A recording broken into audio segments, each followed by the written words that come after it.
Hi guys! Welcome to release week, day 2, where every day this week leading up to the release of my book, Labeled Innocent, Presumed Dead, I am filming a long-form sit-down video where I'm doing some activity, some explanation, some little surprise gift that celebrates the release of my book in some way, embraces the characters or the vibes or my favorite parts of writing, etc., just to get you guys excited and hyped up about its publication date. Comes out in 4 days, which is insane, absolute insanity. Time flies by. February 14th on Valentine's Day. And just for a little bit more info about the book, it is a YA mystery romance. I've taken inspo from actual true crime cases. This is inspired by the Natural series by Jennifer Lynn Barnes. There's like an FBI secret society group, a lipstick killer, a missing family member, and a love triangle, as well as a lot of Pretty Little Liars influences as well. There's kind of like that mysterious villain that hides behind one letter type of thing. There's that vibes in this book.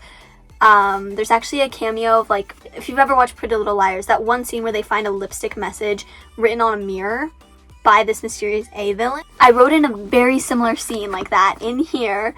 So all in all, it's just a really fun time. You'll be able to get it on Amazon, Kindle Unlimited, Barnes & Noble, and I'm working on distributing it internationally. So if you're in another region that doesn't have any of those bookseller options, don't worry, I will be getting it out to you for both paperback and ebook versions very, very soon. So yeah, now that you kind of know what I'm about, I'm a 16-year-old author. If I'm not busy writing and publishing books, this is my second mystery published book, I'm usually focusing on school and craving academic validation and student council. So anyway, I'm a busy girl, but with the release coming up so rapidly and me just wanting to really hype it up, we are doing something I'm so excited for. I've been wanting to do this for so long. I'm going to put the book down, otherwise I'm just going to keep waving it around like a flag the entire time. What I'm actually going to be doing is on my laptop. As you've probably seen from the title of this video, today I'm going to be tier ranking all of the characters from Labeled Innocent, Presumed Dead. There are 13, I wouldn't say like main characters, but just like characters that you really know the names of, that are relevant enough to even form an opinion on them. There's obviously one main character who we're in her head the entire time. Her name is Natalia. And I'm going to be using the infamous website that everybody loves, Tiermaker.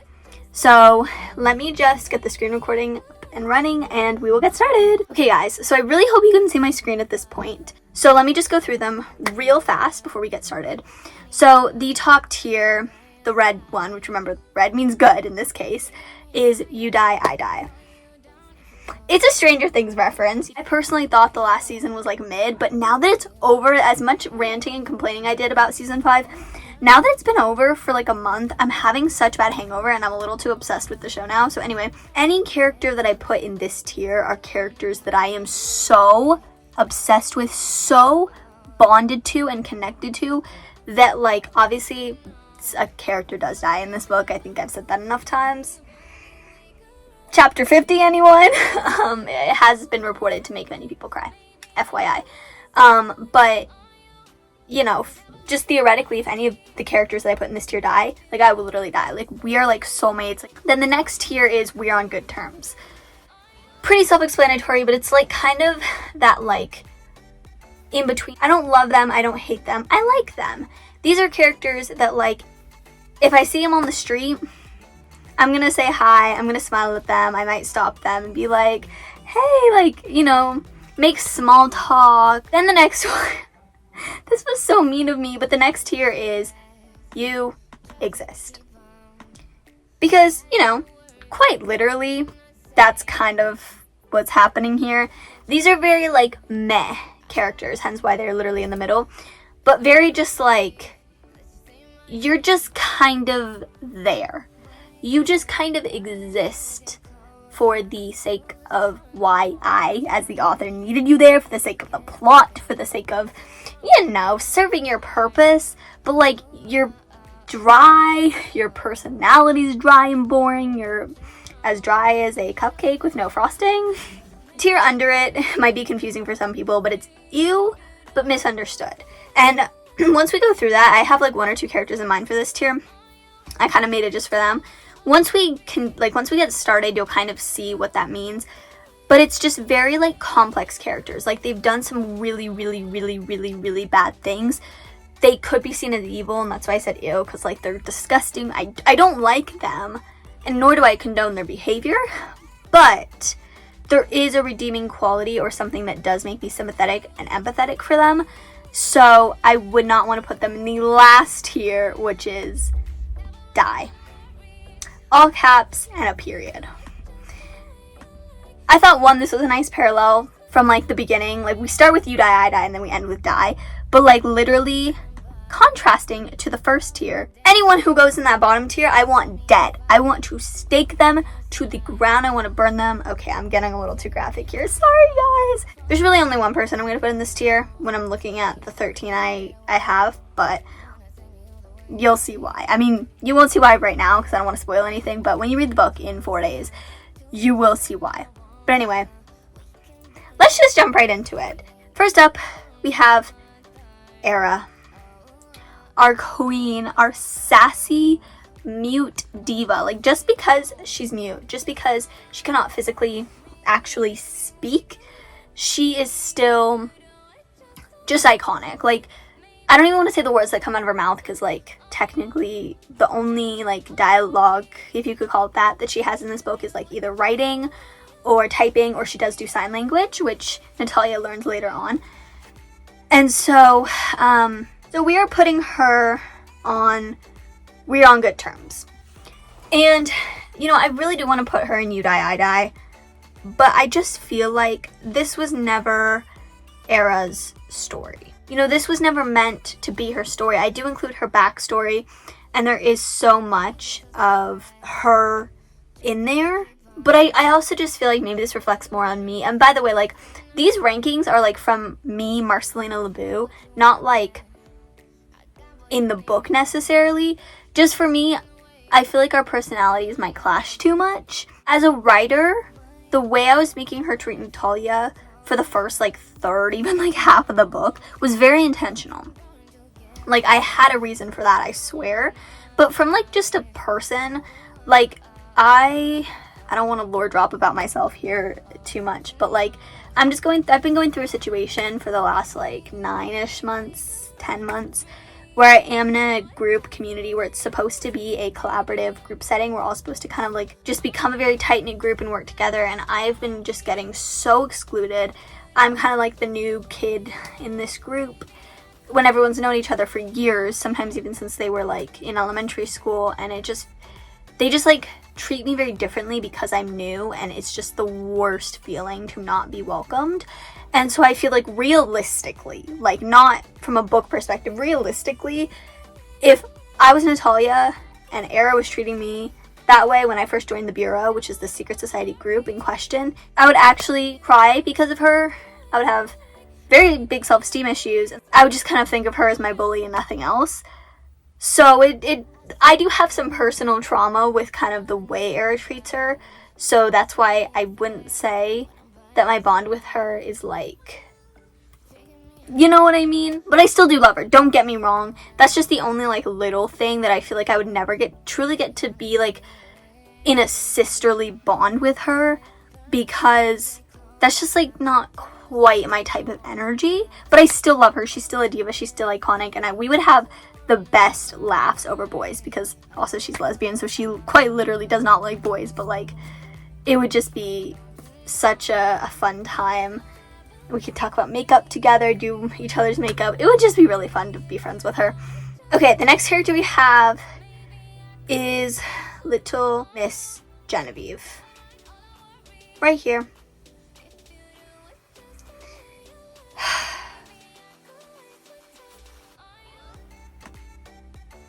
Oops, that's not where I wanted to put her. She's going in the ew but misunderstood category. Now, hear me out, guys. This is a hear me out situation. Anyone who has read this book knows that she is very questionable. She does very questionable things, one of which potentially involving abusing her nursing degree and access to medical files, ma'am, and also medical equipment, like things to cut open incisions. sharp objects. You know, if you know, you know. However, she's misunderstood. She's a complex character, and I stand by that. And again, this video is really funny for me because it's like I'm ranking these based on how I feel about them, but I can't really talk about it because this book isn't out yet. But hopefully, if you do want to, you can come back and watch this when it's out, so you can kind of like maybe see if you agree with my rankings, see if you get me. But right now I'm just talking in very, very vague terms, roundabout terms. But the thing with Genevieve is, imagine if something happened to your sibling, something absolutely horrendously horrible that a human being, especially a teenage girl, should never have to go through. She ends up dead because of someone else. You find out that that person that's responsible for what happened to your sibling is now hooking up with and working with the villain who killed your sister. Imagine, as the oldest, feeling that rage, that helplessness. What are you gonna do but do what she did? She went about it the wrong way, but her heart was in the right place. And at the end of the day, she's just a scared 18-year-old girl who lost her 15-year-old sister. And that's that. So, still don't like her, but I do feel sympathy for her. Okay, the next character. Oh my gosh. This was the one person that I was like, die. This word right here. Please, YouTube, do not block me for saying that word. That, right there, that's what you need to do. That's Michael, by the way. If you couldn't tell who this scary looking man is, who is glaring at all of us. Yeah, that's Michael.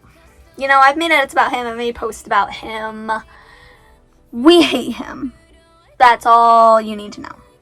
We hate him, we hate his guts, we hate what he stands for, we hate what he does. We hate him. We just hate him. He needs to die. He genuinely... he's sick and disgusting and he needs to die. Okay, that's that. Anyway, moving on. Next person is Kyle. Hey. Hey, King. Hi. You're going on You Die, I Die. Because, quite frankly, you know, if you die, and who knows, maybe he is the character that dies. I don't know. I'm not saying anything. A part of my soul would literally be gone, meaning I would die. Because, you know, if I don't have a heart anymore, if I don't have, like, inner pieces of me, I'm going to not be alive. So I will quite literally die. Therefore, this makes that statement very accurate because Kyle, my baby, he's just so morally gray. So like Aaron Werner coded, which is funny because I know this is like the common like face claim Pinterest photo of Aaron Werner that people use. Again, very morally gray and like kind of like grumpy to everyone but her kind of vibe, protective, very loyal. He's actually a bookworm. And we get a little fake skating by Lynn Painter cameo in like the epilogue of this, where he is reading a hockey romance book. You know, because men who read are hot. But yeah, he's the leader of the bureau and he's the one that reports directly to the FBI, so he kind of has that like authority to him. We love Kyle. Anyway, next up. Okay, wait, now I feel bad for just like thirsting over Kyle. Next up we have Allison. Completely different vibe. Although she is still going in You Die, I Die as well. Okay, now I'm sad. Like, I was like, ooh, and now I'm like really heartbroken. I've posted a lot about Allison on this channel. I've posted a lot kind of about her lore, but I always try to keep it pretty basic, like entry level stuff. Allison is Natalia's sister, by the way. Natalia is this pink-haired cutie right here. She's the main character. Natalia's the main character. So this is Allison Serenelli, Natalia's sister. And she went missing 5 years ago. She was supposed to be at her boyfriend's house. She wasn't. And we don't know. She's kind of this ghost haunting the narrative the entire book. And, you know, there is a lot of other threads to this book. There's the FBI. The FBI in question solves these cases relating to missing persons cases.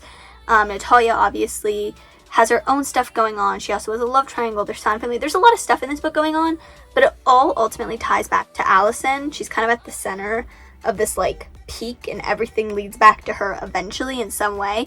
So we do eventually find out the truth and the secrets are unveiled, but there's a lot of lore and a lot of like hidden stuff happening. So Boys of Tommen is very popular. Some people might think it's overrated. It's one of my favorite series. I love it to pieces and always will. And I know I do make like a lot of Boys of Tommen comparisons or talk about it a lot, but I truly do compare Allison to Lizzie Young from that series, which I know is a controversial hot topic, and some people might like turn off this video now because I mentioned her, because she's literally that much of a hot take in this, you know, booktube community. But definitely the way Lizzie, like, you can't condone Lizzie's actions. I am a Lizzie supporter. You can click off now if that bothers you. I do not, though, I want to make this clear, I do not condone her behavior. I don't accept her behavior. I do not think the way she treated Gibbsy or anybody else is okay. However, we cannot call her a bad character or a bad person. She has reasons for that, and the reasons justify it, and it makes us feel sympathetic and empathetic for her, and we do have a lot of love in our hearts for her, and we know that's not truly who she is, so we, you know, root for that side of her to come back out, but it doesn't make what she's doing okay. It just makes us understand her, and if we understand her, we can have a very special place in our heart for her. So that's, in a nutshell, how I feel about Allison. We can't condone her behavior, but we can understand it, and therefore we do feel a lot of sympathy and affection toward her. Anyway, now we're back to thirsting. My man. Jaden Astor. He is the other guy in this love triangle, and he's just, he's so hot. He is so good with words, so smooth and charming, and so incredibly like perceptive. Is that the word? Like, he's very good at reading people, and I don't mean like reading them like that's like an ability or something like in the naturals. I mean literally, like, he is so good at reading body language and knowing if he said something wrong, and knowing like when to tone it down, when to stop joking and being the comedic relief, and when to be serious and comfort somebody. He's just so sweet and gentlemanly and perfect, and I love him. Anywho, ew, why do I keep doing this? Every time I'm like thirsting over one of, you know, my characters, by the way, they created, I'm over here fangirling over not only a fictional man, that's bad enough, but someone I created. They're literally basically me. I'm basically fangirling over myself because I created these characters. That's so weird, bro. But, you know, we're gonna go with it. But every time I do that, a bad character comes up, or just a really sensitive topic for me character comes up, and I hate it. Next up, we have Stephanie Serenelli. You might recognize the last name because this smug looking woman right here is the mother of Allison and the mother of Natalia, because remember, Natalia and Allison are sisters. Stephanie is their mom. However, despite my clear hatred toward this freaking woman, she has to go in ew, but oh, why do I keep putting her in that category? The ew but misunderstood category, right next to Genevieve. Right next to Genevieve, you know, like really close to Genevieve. You don't even know how bad she is. The things this woman has done, like vomit. I want to just vomit everywhere when I see any sort of Pinterest picture that resembles her, even when I like think of that name, Stephanie Serenelli. Like, I just want, I hate her. And y'all will probably too. But the reason she's not going next to Michael, the reason she is in the slightly redeemable, slightly higher up tier, is because of her backstory. And it's a very similar thing to like what I said about Genevieve. It's basically the same thing. Not the same thing. I was giving Genevieve's story, basically. Stephanie, okay. How do I say this without spoilers? Stephanie's story and Genevieve's story is not the same, but there's a lot of similarities because the same people are in both of their childhoods, if that makes sense. That's not supposed to make sense, actually. I take that back. I hate Stephanie with a passion, But also, I made a whole rant about this, and I feel like the rant I made on my community post a couple of weeks ago kind of sums up my feelings a little bit better. So I'm just going to put that on the screen, pause to read. And that just kind of better sums up my conflicting feelings for this woman with no spoilers still. Stephanie was 16. I'm 16 right now. I cannot imagine the guilt and having to deal with that in the moment, and the fear of like, what do I do? Do I stay or do I go? Do I run? Do I call the cops? What do I do? Like, honestly, there is a lot of complexity. There is a lot of layers to that. So like, I'm just naturally someone who feels for people way more than I should. Like, anytime it's a bad person, I'm like, oh, but like, you know, there's probably a reason. They're probably hurting inside. Like, I'm too empathetic with people, I swear. But, you know, a part of me cannot help but feel a little bit bad for what she went through, because she wasn't always a bad person. Okay, moving on. It's a little hard to see. This picture got cut off, and I don't know why. I don't know how to fix it. But you just see blonde chick, volleyball player.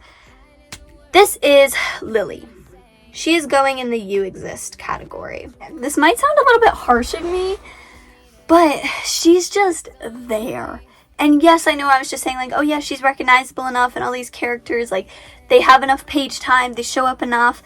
I'm gonna be so for real right now.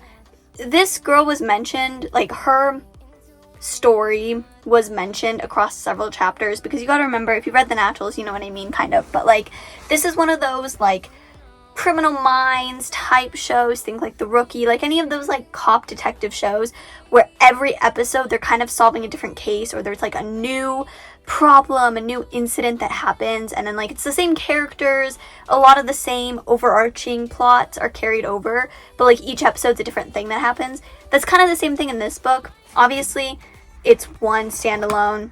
The story wraps up by the end. There's no cliffhanger or anything.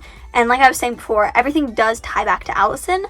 But the FBI, this FBI group called the Bureau, they do deal with multiple cases. Lily is one of these cases that they do deal with that does sort of kind of relate back to Allison, a little less than some of the other cases. But Lily actually tells somebody something that becomes important, that kind of sets off a domino effect of danger and foreshadowing, and she's like the vessel, kind of, for somebody to attack, for our antagonist to make their move.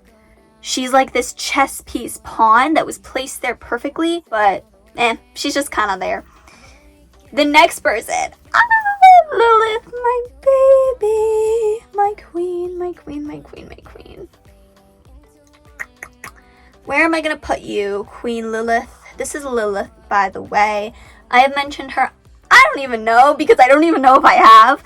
I know when I was doing my Your Birth Month, Your Book Character series, which was something really, really fun, I spent like 2 months doing. I know I did something about her. I really am trying to gatekeep her because, well, you'll find out. But she's just too interconnected with other characters that are ultimately leading to a twist that shall not be revealed until like chapter 40. Let's see. Chapter 42. Approximately page 327. I think as much as I love her to bits and pieces, she's gonna have to go on the we're on good terms category, that kind of like 4-star category, because I feel like, you know, I wish I could just have a bunch of like sub tiers, because I feel like we're on good terms isn't appropriate for her. That's not accurate for her. I really, really, really don't know. I mean, if there was like I want to give them a hug and tell them how amazing they are and how strong they are and how resilient they are and how they did just fine in life, I would. And she would be the first one in that category. This is a very sad, deep, rooted backstory with this very, very, very strong character who has endured a lot. We have 4 characters left. I can do this. Next we have Rosalita, if you're wondering who this pretty little girl is right here. Last person is arguably the most controversial person that everybody on my channel hates, and that is Mr. Santiago. Santiago and Rosalita are siblings, by the way. So, like, no, I'm not just having two Mexican characters just to have them. They are siblings. They are related. And I love Rosalita. Don't get me wrong. She reminds me a lot of me. Like, she's kind of like, she's really sweet, really loyal and forgiving and welcoming, but she's also really awkward. She is the definition, the textbook definition of a side character. And I feel like I really want to put her on the we're on good terms category. But then I look at who we have on there. We have Era and Lilith. And those are very, very, very prominent characters. I would consider Era sort of kind of a main character. And Lilith, well, she's not like a main character by definition. Rosalita technically is on the page more. Like physically her presence, like her body is physically there more than Lilith is in this book. But I would say Lilith has more of a control over the narrative. So for that reason, I am going to put Rosalita in the you exist category, and that pains me. Doing that just hurt my heart because I do really love her, and like basically diminishing her worth down to like, you just exist. It hurts. It stings. Same thing with Lily. I have nothing against Lily to put her here, but like we just don't know enough about her. We just don't know. It's just not in. There's so much going on. There's so many characters. It's just, love you, girl. I don't like her enough to put her on the same level as Era, even though she is Era's girlfriend. Doesn't mean they're the same, of course. Okay. Queen. Queen. We have, next up, Natalia Serenelli. Natalia. Bow down. I am bowing because, oh my gosh. When I first said this statement, I got so many people being like, what? Are you serious, Marcelina? Anyone who has read my last book knows that the FMC in that book, Alyssa, is a very beloved character. Everybody thought she was a darling. She was a sweetheart. She won a lot of people's hearts. So when I said, for the first time a few months ago, that I like Natalia as a character way more than Alyssa, it made people, I'm pretty sure, go into a coma. I promise you, I will Venmo you $100, $1,000, as $1,000,000 if you read it. If you read Labeled Innocent, Presumed Dead in its entirety, and still, at the end of this book, do not like Natalia. I'm telling you, it's impossible. It's not going to happen because, like, she is just such a great character. And obviously, I know haters are going to hate, but, like, truly, best character I've ever written. I will stand by that. Best female character I've ever written, period. And best character, period, that I've ever written in my life. She is so resilient, so smart and witty, but also, like, soft and shy. But then also, at the same time, she knows her limits. And she just acts like such a relatable teenager. That's actually a recent 5-star review I got where someone was like saying that she was relatable. This person was able to strongly relate to her. And I appreciate that. That genuinely touched me because that is what I want. I want people to kind of see parts of themselves in her and in her overthinking tendencies and her isolating and anxiety. And I just think that she is such a real, raw character. I love her so much. We are in her head, her POV, for the majority of the book, and she's just an amazing, very fascinating character to follow. Okay, next up, second to last, we have Liz. Girl, I'm sorry, you're going in the you exist tier. Hate to be insensitive here because very similarly to Lily, aka Volleyball Girl, Liz right here, and by the way, this camera, super intentional. You gotta pay attention to it, I promise. The concept of cameras and vlogging for this girl is going to be super important later on. But Liz, like Lily, is another case victim. It's actually the first case that the Bureau solves with Natalia in it. The Bureau has worked on over 80 cases in the last 2 years, but since Natalia has been recruited, this is their like first case. It breaks my heart to just put her in the you exist category, considering the fact that this is Liz's character. What I'm trying to say is Liz's character is heavily based off of an actual person, an actual victim who brutally got murdered. So like for me to just say you exist when, you know, it feels a little insensitive, and I do feel a little bad putting her here. But I'm just looking at this not from my inspiration, not from how she came to be, but literally just her role in the book. And last but certainly not least, you can tell I'm so excited about this, Santiago Perez. Sorry, I'm just admiring this picture. He's my type, I'm not gonna lie. Okay, anyway, cut that out. Where do we put him? Just a little bit of backstory on like what I was saying before about him being like the most controversial character. I've been posting edits about this book featuring most of these characters since I started outlining, so I think I started posting edits around like March. I've really gatekept this man. I've really kept him under lock and key because he is such an ominous character, and I want you guys to know as little as possible going into reading it so that you can have the best experience really figuring him out, because he's such a mystery to figure out. We don't know. So I do want to keep him very kind of like off social media, quite literally.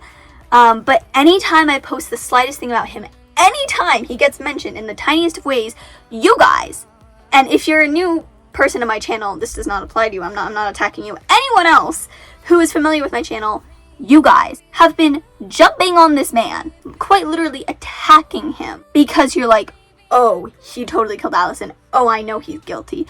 Oh, he's suspicious. Like, I'm sorry, you guys, but like,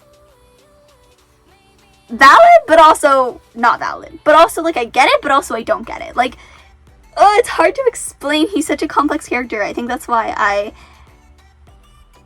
don't want to say the L word. I don't know.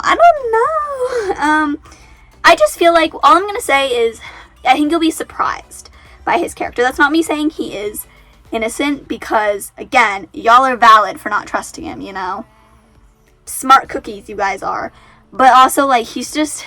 That's a common theme. I make all of my characters very complicated, very complex. They have many layers. Because I honestly think one-dimensional characters are so boring. Like, no one in real life is that simple. You know, nothing in life. People, things, incidents are not black and white. There's always two sides to every story, like I said before, and that is really a common theme in this book, and I portray it with the characters. So he's bad, but also, like, give him a chance, maybe, but also just like, I don't know. We're gonna put him on, we're gonna put him, I don't know. Sorry, I'm like having the hardest time. I'm a very indecisive person as it is, but then this is like hard. Why is this the last one? We're saving the hardest for last. Not even the best for last, just the hardest for last. We're gonna put him on We're on Good Terms. He's like, first of all, like, he looks intimidating, and I don't just mean he looks attractive. He does. He looks too attractive for me to approach him, because cute guys make me nervous, but he just looks scary.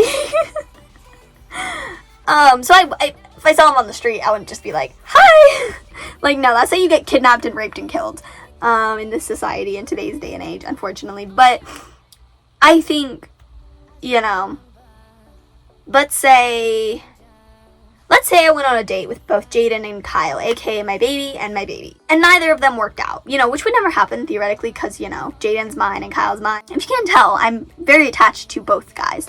But if it, for some reason, didn't work out, and they're like, hey, I have a friend, and like they introduced me to Santiago, I'd be like, hey, I wouldn't feel the same way about him as I feel about Jaden and Kyle. Not just because I like dated them and like it just didn't work out, like, you know, of course you never get over your first love, but I just never have.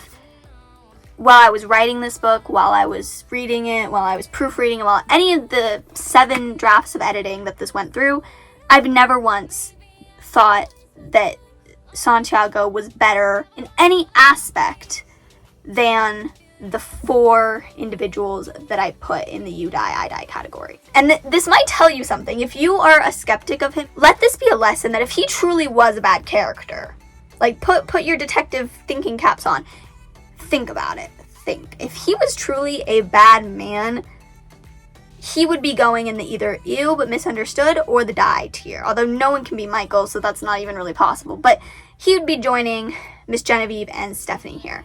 So the fact that he's not even like near there, he's actually really high, like that kind of tells you something about maybe changing your expectations. Por favor. I would appreciate it. So anyway, here's the final list, guys. I'm gonna zoom in. In the top tier, the you die, I die tier, my goated favorite characters in this book. We have, in no order, by the way, this is just the order that I placed them. We have Kyle, Allison, Jaden, and our queen Natalia. Then in the next tier, which is kind of like the 4-star tier, I kind of ranked this like 1-star, 2-star, 3-star, 4-star, 5-star. In the next tier, which is just like, we're on good terms, I like you, you're chill, you were a good addition to the book. I did like a lot of your personality and your dialogue. You just like, you were my favorite. We have Era, Lilith, and Santiago. Then in the next tier, the you exist tier. Very what it sounds like, you were just there. That's it. Nothing too crazy special about you. Lily, Rosalita, and finally Liz. Then in the second to bottom one, the kind of 2-star, like, very like, didn't like you, but also you had some redeeming qualities, or you like there was something about you that made you not totally rotten to the core, where I wouldn't necessarily, like, you might have had a redemption arc, you might not have. Read the book to find out. But you were just misunderstood enough that you don't deserve to die. And that would be Genevieve and Stephanie. And then lastly, in the very, very obvious tier, self-explanatory, go die, go yourself, please, thank you. Michael. Michael. So yeah, that's the final list. Anyway, as I wait for my screen recording to load on my computer, I'm going to do this outro really fast. Yeah, that was my tier ranking of all the characters from my book, all like the significant enough characters anyway.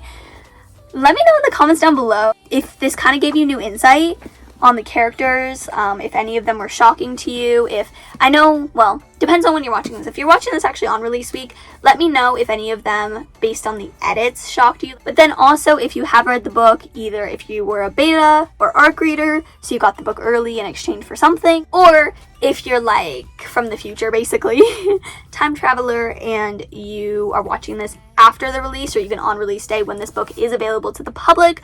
First of all, if you have read it because you bought it, that truly means the world to me. Thank you so much for buying it and supporting me as a small author.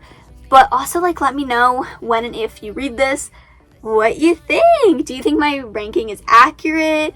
Do you think I'm totally crazy for some of my decisions? Were any of them like hot takes? Like, let me know all your opinions, all your tea and your own hot takes in the comments down below. Release day is in 4 days. I'm so excited. I love you guys so much, and I will see you all in the next video very, very soon.